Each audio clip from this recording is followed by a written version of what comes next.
大家好，我是老贾。夏天的小菜非常受欢迎，今天呢，我们就给大家带来一道 Q 弹浓香、胶质满满的啤酒焖鸡爪，也是追剧的必备品哦。那首先呢，我们这些鸡爪呢要选用这种没有淤血的，然后呢，我们要去除它的指甲以及脏的东西。像我们平时有些时候在外面买的鸡爪呢，它这个卫生呢就没法达到保障，它就不会把鸡爪处理得太干净。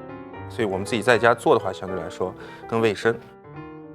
那么接下来呢，我们就在这个鸡爪的掌心部分呢，把它划上2刀，是为了让它更加入味，同时呢，也是为了把这中间有一根筋给它切断，这样吃起来的时候呢，没有那么费劲。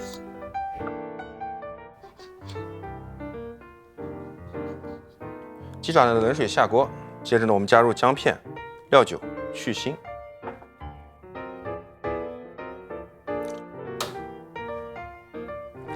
水烧开以后呢，我们再煮个3分钟，就可以把鸡爪捞出。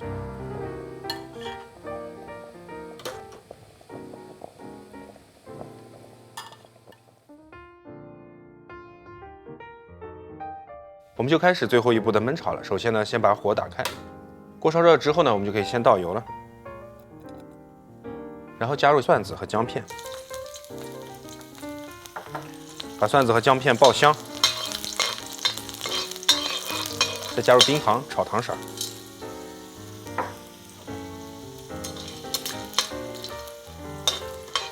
把糖炒到小麦色呢，我们就可以加入鸡爪了。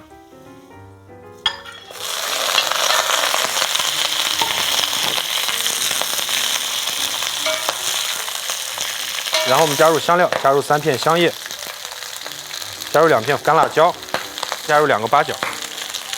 接着我们倒入啤酒，啤酒第一个目的呢，主要是为了去除它的腥味；第二个目的呢，是增加的一个麦芽的香味。接着呢，我们加入一些老抽，目的是为了上色，以及再加一些生抽。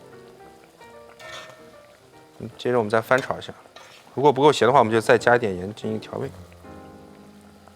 再盖上盖子，焖煮15分钟。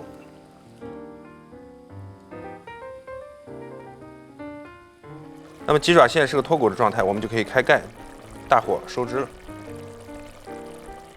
那么，如果我们想要一个更软烂的一个口感，那我们就可以稍微多焖煮一会儿。